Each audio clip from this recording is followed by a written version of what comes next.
Welcome to the CE Pro podcast. I'm Executive Editor Arlen Schweiger. This time of year is always a good one to take a look at where your business processes are and how you can improve on some of those efficiencies. At CEDIA Expo Virtual, for instance, it seemed like half of the exhibitors there were doing some sort of business-related software. One company that's been helping integrators out in this area for decades is DTools, and Tim Bigoness of the company shared with CE Pro highlights of DTools' latest software features to help you with some of those business process efficiencies.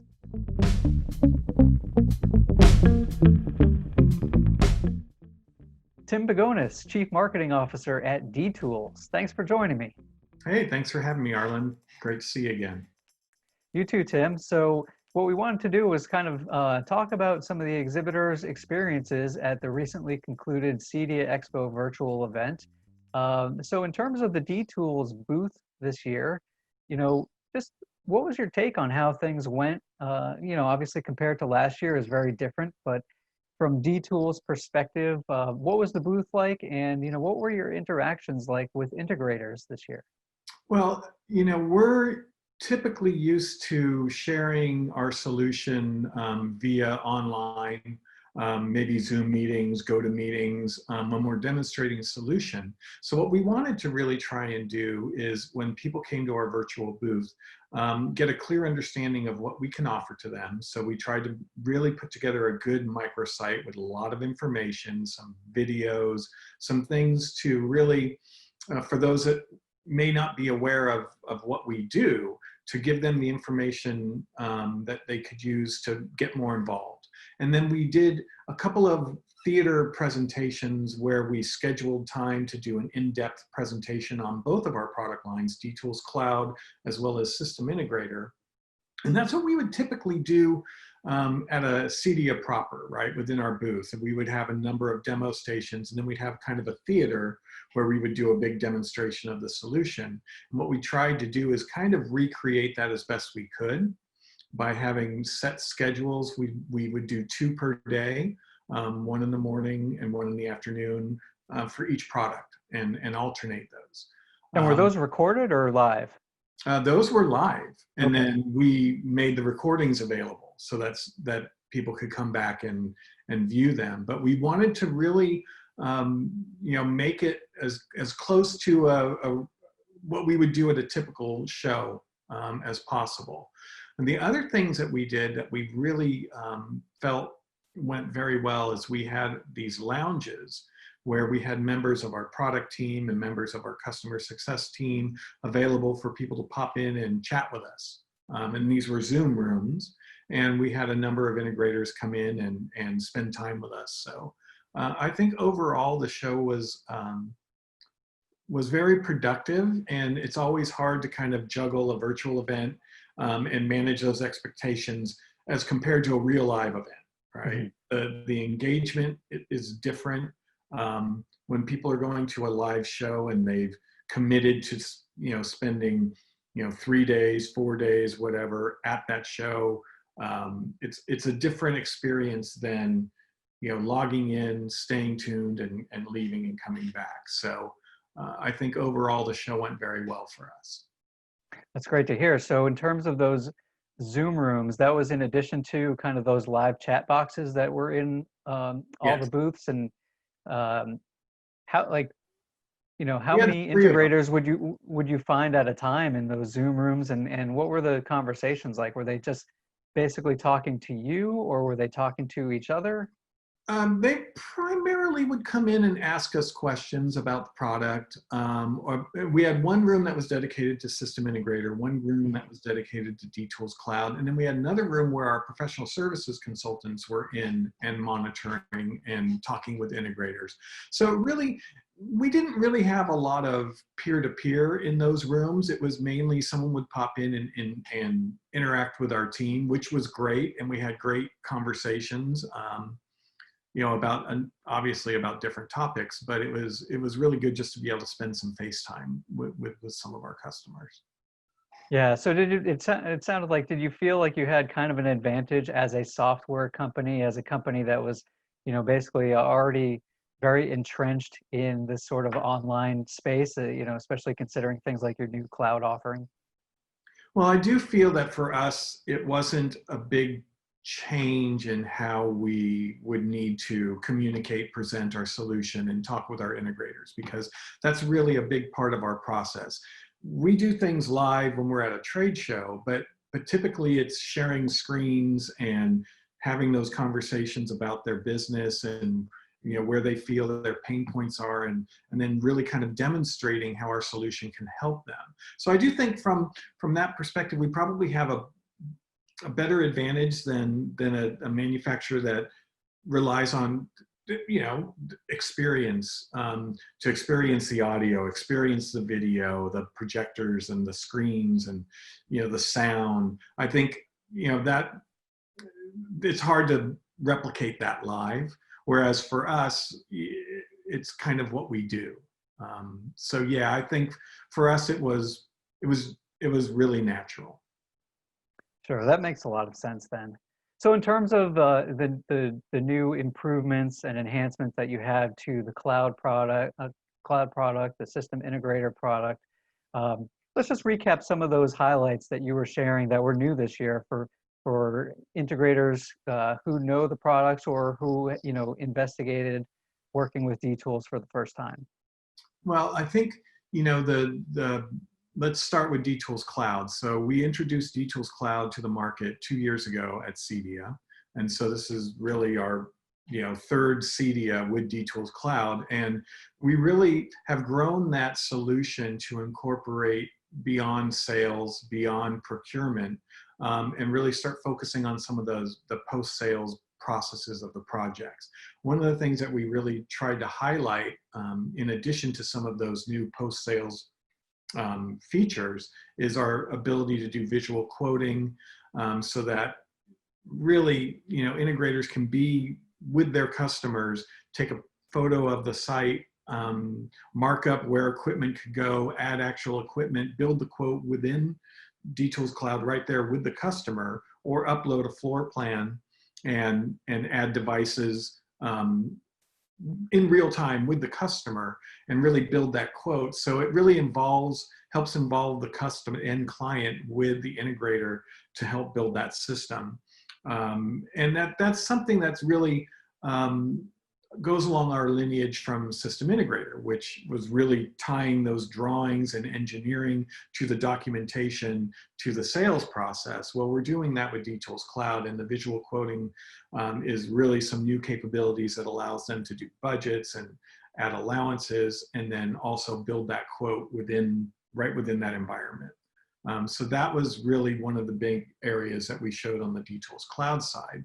On the System Integrator side, we just came out with version 14, our newest version, where we've really added a lot of powerful project planning and execution capabilities. Chief among them, the ability to create customizable checklists that can be saved with a project or with a client, repeatable tasks, things that need to be done, punch lists, and the ability to create Gantt charts and then auto-populate tasks and install tasks and service orders that can then be shared throughout mobile installs. So really helping the integrators and the project managers get a handle on that post-sale process. And that's really been a big focus for us in both of our solutions over the past few years. Yeah, how much of those enhancements come straight from integrator feedback? Is that something where you just kind of hear throughout the year and take notes on what guys are telling you about? Yeah, and we have a formalized process for that really within both applications, where our customers can provide feedback on features. They can vote on what they would like to see next, and then we also have focus groups and customer advisory boards. So it's really a matter of on the system integrator side, that is a very mature product that's been in the market for over 20 years, and it has evolved from that customer feedback, from helping thousands of integrators run their business over the years, and what we've learned, what we've done well, what we can do better. So we're always trying to really improve upon those learnings. And on DTools Cloud, yes, it's a new platform, but it's also based on the years of experience serving this market. and really being able to take what we've learned and apply it utilizing the latest technology and what's available through, cloud capabilities and building in intelligence and making sure that we've got proper tool sets that meet the needs from, the integrators that are just starting out, 1 or 2 users, all the way up through the larger integrators. And I think, we've always tried to do a really good job of listening to our customers and adding capabilities and improving our solutions. And that's really been in our DNA, since I've been with the company for over 15 years. So that's really kind of been our culture. Yeah. Tim, I imagine, in terms of providing them this end-to-end solution, that you are, as a company, really tapped into how the dealers have been doing on a daily, kind of a regular basis. Maybe you could just give us a sense of, obviously this year has been very challenging and there have been ups and downs throughout, but kind of heading into this last quarter of the year, what have you heard from your integrators in terms of, how busy they've been, how their sales pipelines have been? What can you share insights about them from the field? Well, really, I can only really share anecdotally, from conversations that we've had, right? And obviously, when this all first happened, there was a big drop in March and April with everybody, as everybody was trying to figure out what we're doing. Fortunately, I think what we've seen and what I've heard from our partners and what I've heard from our customers and our clients is that they're busy. And jobs are coming back, and we're learning that this is not going away very quickly, right? And I think the immediate reaction was, okay, well, this is just a couple month blip, and then things will be all back to normal. And I think what we're all learning is that it's a longer process and it's going to take longer. So we have to learn how to continue to conduct business and take care of ourselves and be safe while this goes on. So I think we've been fortunate to see and hear from our customers that things are busy in some areas, and maybe some areas they're not. And I think a lot of it, to be honest, has to do with what the situation is in their individual regions. So it's really hard to say other than anecdotally. I can speak to, we've been busy. And that means that's a barometer of whether people have resources that could get skilled up and take some time to do some training, as opposed to, being out in the field all the time. And then also, people are at home, at least in the residential market, and they've been in their home for now 6 months. They're probably looking around at things that they want to improve. Sure. Yeah, we've definitely been hearing that all the time now. And I imagine anecdotally, from that evidence, are you hearing some of the same product categories when your dealers are putting together these proposals and system designs, that some of those are really bearing out in terms of like the networking, the outdoor AV, security, things like that? I don't have any specifics on that. I don't want to speak out of turn. I would have to look and see and do a little more research on what we're hearing there. But it just seems to me that those would be some of the obvious ones. Yeah. And what about anecdotally in terms of how they're able to present to customers?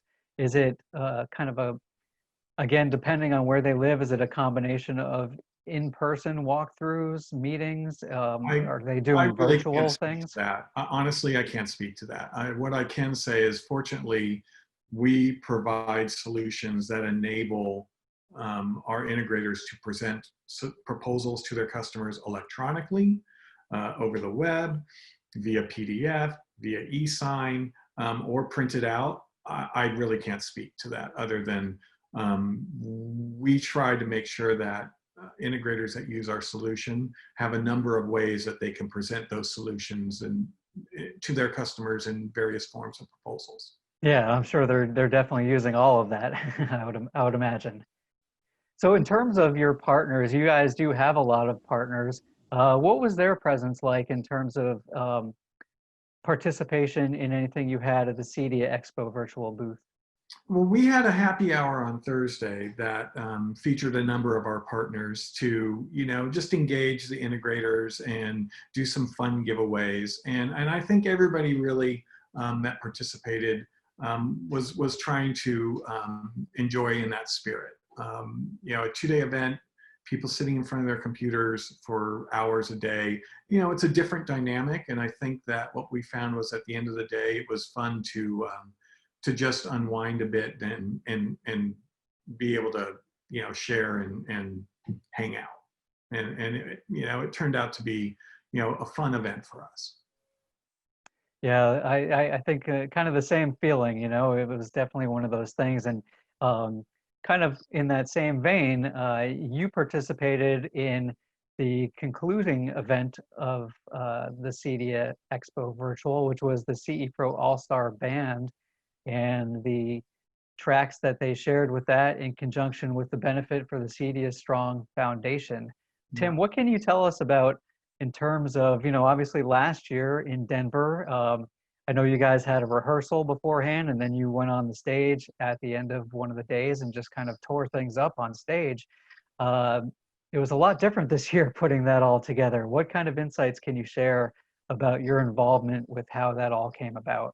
Well, it was definitely more planning involved this year. We planned last year and figured out the set list and what we were going to play, but we did get a chance to rehearse and play together. And this was a complete virtual process where we had to each do our parts. And fortunately, we had a great team to put all this together. Jeff Gardner from longtime CEDIA Pro was our producer. And he really was instrumental in getting us to a point where we had something that we could really be proud of and show. And then, Larry on your team put together all the video clips. So we had to play the music, learn the songs, each do our part, and Jeff and Larry really put it all together. So it was a different experience. So how did you approach your parts? And I know you played predominantly drums. I did not this time, actually. This time I sang. I had 3 songs that I sang on, and then Jim played all the drums. Jim from Harmon's awesome. Yeah, Jim Garrett, I know was rocking along with that. Just a phenomenal job. And so I kind of had it easy. So having that kind of being isolated, whether it would be the drums ordinarily or doing the vocals this time around, how did you approach kind of that sort of singular recording, basically in your home, right? Yeah, it was basically in my garage. I kind of feel like I had the easier part, to be honest, because the basic tracks were put together and I just had to sing, right? And so you obviously want to, do a good job of singing. But singing by yourself in your garage is definitely a different experience than being out in front of people. So yeah, it's a little different approach. Did it feel like it was kind of like a little a studio environment where you were going into a recording studio and it's like, hey, here you go, here's your part, Tim, and just have at it? I would say in my mind, yes. And then as I'm looking at my garage and my tool bench, and of course this was in the middle of us preparing to move, so I had boxes and things everywhere. But yes, in my mind it was, yes, I'm going to the studio and I'm going to lay these tracks down. It was fun. It was fun, and seeing the final result, and what an awesome job everyone did. That was just really rewarding, and the thing that I enjoy the most about it is, I've made a lot of friends through this process, and great people across the board, and I'm pleased and honored to be able to be a part of it. Yeah, it's great to hear. I mean, it's certainly one of those things that you always hear about CEDIA expos in the past is, hey, it's you get to see all the new technology coming out, but it's really a place where people get together And, whether you're meeting new people or seeing old friends, it's kind of like that. So at least that, could still have somewhat of that element with your involvement there in the band. That's really nice to hear. And, definite shout out to everyone who was involved with that. And, thankfully we can see all the videos on YouTube, which we're excited about. And also just to remind everyone, you can see what went on in the DTools booth, at least until the end of the year. So definitely check that kind of, all those various elements that DTools had in its booth. Definitely be sure to look into those. Tim, I just want to kind of, lastly ask you about, heading into 2021. I know we talked about the integrator feedback before. Is there anything that DTools is really excited about to kind of, use the CEDIA Expo Virtual event as sort of a springboard into heading into 2021? Well, I think, CEDIA for us is, it's really where the company launched. We launched the company at CEDIA in 1998. And that's always been the main event for us to launch new features, launch new products, and really communicate with our customers and the dealer base. So we always look at CEDIA. It's kind of like the start of a new school year. It's September, summer's over, we got CEDIA, right? And that's really a focus for us to really start thinking about what we're going to do in 2021 and beyond. And we're excited about, all the things that we continue to work on. We have, our roadmap. We have new features mapped out for both of our platforms. And we're excited about, getting through 2020 and into our next year. Yeah, absolutely. Great. Well, Tim, we really appreciate you sharing the time on the podcast. It's amazing that, for something as already as robust as what DTools offers, that you can continually update with new features. So we'll be excited and looking forward to seeing what you guys have on tap for 2021. Thanks. And it's always a pleasure to catch up with you, Arlen.